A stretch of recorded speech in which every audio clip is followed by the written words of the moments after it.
too. Yeah, no kidding. So it's your fault. Well, hey, I mean, yeah, thanks for the rotten commute, dude. Well, fucking bass players. Yeah, man. Shut up. You've had what, 2 days of rain in the past year, give or take? Something like that. Well, that's the whole thing. I mean, so 3 counting yesterday. Generally speaking, it rains for like 1 or 2 days. Everybody here loses their shit.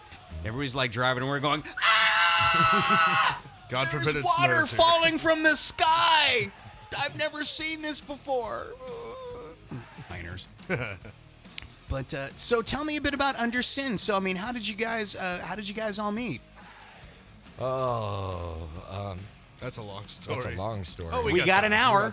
we got. Why not, man? How about you explain this one? All right, I'll start off. I guess well you're the founding member, man. Go for it. You start it. I'll come in, and then we'll bring it in. Well, it's obvious. I just guitar. kind of explained it. Well, how did it start, man? Like, how did it start? Yeah, like where did we Oh, come okay. from? Well, I actually. How did you all meet? How did we all meet? Yeah. How did I meet you, Tom? I don't even remember. Oh, well, I got that. Match.com? No, it was Christian Mingle, actually. Okay. No, a good friend of one of my ex-girlfriends who shall remain blissfully unnamed. She actually has no name? She does. Would for prefer the it that show. way. Okay. Yeah, exactly. Yeah, she hit me up and said, hey, give this guy a call. They're looking for a bass player. And so I was like, all right, whatever.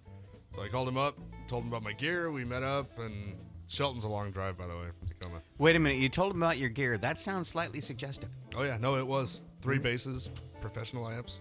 I guarantee you had a Woody when I told him. But yeah, then just kind of took off from there. I jammed with them a couple of times, and apparently they like me because I'm still here. So other than that, that is a very good indicator. Absolutely. Yep. We had another drummer before this who didn't work out, regrettably, but honestly, I don't give a shit because we've got Aaron fucking Burkhardt in here. Exactly. Aaron fucking Burkhardt. Well, since you've been called out, Mr. Fucking, your turn, sir. Yeah. So tell us about your history, sir. Where should I start? Somewhere around the middle. Pen Cap Chew. Think of Chew. Well, I did play drums for Nirvana. I was the original drummer. Really? And, yeah. Get the fuck out. Okay, here, hold on. No, he's gonna take off his headphones. No, first. I hate that band. I'm kidding. No, I didn't. I'm just dating myself because it's like that was 25 years ago when I was in the band. Mm-hmm. But what happened was how I got with Undersin. I think it was last July. Steve messaged me on Facebook, wanting to know what's it like to work in Robert Lang's studio, and I've been in there before, so. So for our listening members, Robert Lang is. He's a big-time producer up in Seattle. Up in Seattle. Yeah. He's The likes produced of REM and he's produced bands. Right. And Foo Fighters. Yeah. Nirvana, of course. Dave Alice in Matthews has done Chains, some stuff. Kind of a heart center of that movement, Yeah. right? The Seattle grunge guru, basically. Soundgarden. Yeah. So they were asking how it was that what's it like to record in that studio? Yeah, and I was explaining to him, how cool it was, and then he asked who I was playing drums for, and I said nobody. He said, well, they need a drummer because their drummer was going to play guitar now. So I came in. Logical move. Yeah, I came in and everything was cool, and I'm not even gonna get into the politics of all the Yeah, that's shit that went on. But it didn't work out with him after he went to guitar, so now we're just 3-piece. Keep it simple. We decided to be a 3-piece. See, when he hit me up and said, "Oh yeah, we got the original drummer in Nirvana, gonna come drum for us," I was like, "Yeah, whatever, bro. All right, cool." Then he shows up and I'm just like, "Oh my god, he wasn't bullshit." All right, well let's get the show on the road. And you, so singer-songwriter. Yeah. I love the enthusiasm. That's great. Yeah. Oh, sorry, I'm just burnt out from partying all night. It's been a long it's been a long couple days. Yeah, that's no lie. Yeah. Well, we've been partying for the last 2-3 nights straight, haven't we? I started partying in Tacoma. Yeah, and now Got we're about here. 3 hours. What of year? Sleep. What year? Yeah, for real. That's about it. Started back in the 90s. I don't remember anything before 96, man. Partly because I was 6 years old, but. So how would you guys describe Undersin? What would be the way that you would? So I say, what's your band like? Itself, man. I mean, it speaks for itself. Obviously. Well, we're gonna play some music as soon as we get that figured out on the show.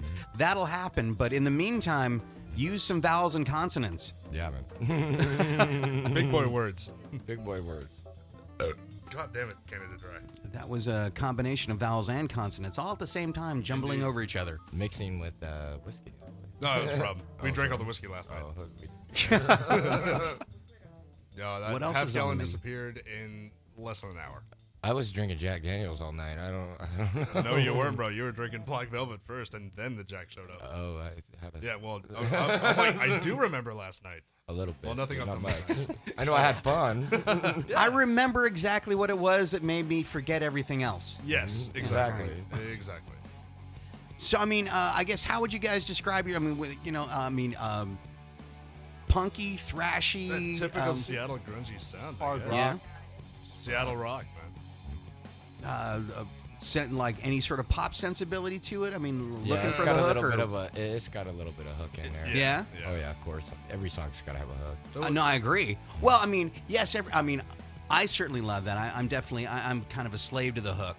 But there are lots of people that sort of go, I don't care about hooks. It doesn't matter. No, you need the hook. You need the hook. Mm-hmm. I mean, So it's let's talk quoting about. Blues Traveler. The hook brings you back. So let's talk about that for a second. I mean, in terms of songwriting, I mean, I'm in complete agreement with you. The idea is that yes, I believe that the hook needs to be there. When was the point that you discovered that in music? Was there a particular band in your history you were like, oh my god, just sort of getting what that is? Kind of. Well, we started out. Undersin actually started out as like a punky, just kind of punky pop thrash band. Okay. And I started playing with a guy named Raj Punjabi, who was one of the original drummers for Green Day. Mm-hmm. And we started this band and went out for about 2 years or so, And we just sat and worked in the studio for 2 years, and he just kind of, helped me kind of put things together between him and our singer at the time, Freeman Belmont. He was basically just kind of showing me, man, you need a hook. So there was originally a different singer? Not in Undersin, it was in another band. I Okay. played in, So was being the lead singer something that you was kind of figured you wanted to get into, or did you just sort of fall into it? Was like, I can hit notes. we started Undersin actually before that, and then it just kind of went on the back burner for a couple years, and then basically I brought back a CD to Chris Hanzig, and Chris Hanzig is one of the guys who worked at worked with Jack and Dino and everything over there in Seattle, and he heard the Undersin stuff, and he was just floored by it. He was like, "What are you doing?" Yeah. The back burner needs to be turned up and brought to the front. You know what I mean? Yeah, pretty much. So he really loved it, and I just went with it. Very cool.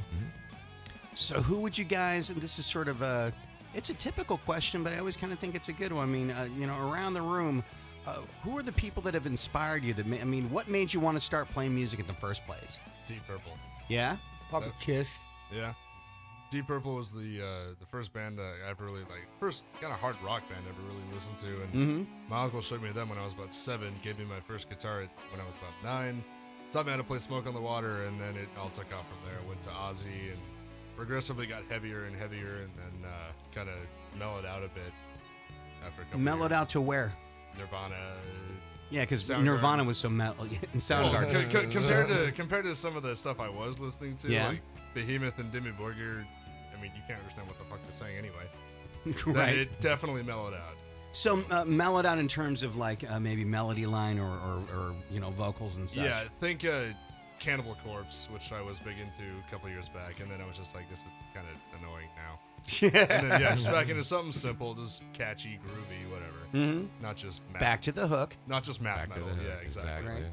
Exactly. Back to the roots of rock and roll. Yeah, right. And you? Me? Yeah. Yes, you over there. I'd have to say more bands like the Ramones and Sex Pistols. And Yeah. stuff So like like that, yeah. real roots punk stuff. Old Yeah. funky shit. Yeah. Love that stuff. Mhm. Did you ever get to see those guys live? I have. Really? I have, yeah. So, which both? Well, not the Sex Pistols I haven't seen, but I got to see the Ramones. Yeah. When? It was years ago, man. I remember I was in Seattle, and I think it was during Bumper Shoot or something like that. And I remember standing there at the stage, and next thing I know, I remember looking around, and next thing I know, just all these guys in leather. Everybody's just bam, right there. And I'm like, yeah. So many dead cows. Yeah, no, saw right. No, saw the Ramones on the end of the century tour at the Warfield in San Francisco, Nice. and that was like a revelation. You know, it was like going, oh my God, that was just so cool. And so you, Kiss fan, Yeah, whole reason I ever started Kiss. playing music in the first place Yeah. was that band. yeah. When first my brothers turned me on to the first album, Kiss Alive 1, and it was like, that was it. Mm-hmm. I've got the whole Kiss anthology on vinyl if you want it. My turntable broke and I haven't listened to it in like 4 All right. years. I'll take it. All right. So any thoughts about sort of, I mean, you kind of compare Kiss of then to Kiss now. It's the same band, but it's not. Yeah, it's definitely not, and I don't agree with all the makeup situation where Eric Singer is wearing Peter Criss makeup, you Right. know, and Yeah. Tommy's wearing Ace Frehley makeup. You know, I don't know, I like the old Kiss. I don't like the new Kiss. Yeah, I mean, Back in the Psycho Circus days. yeah, no, I mean, I kind of agree. I mean, it's like I love the band, and certainly, you know, you certainly, even now, you can't watch them and go, oh, those guys suck.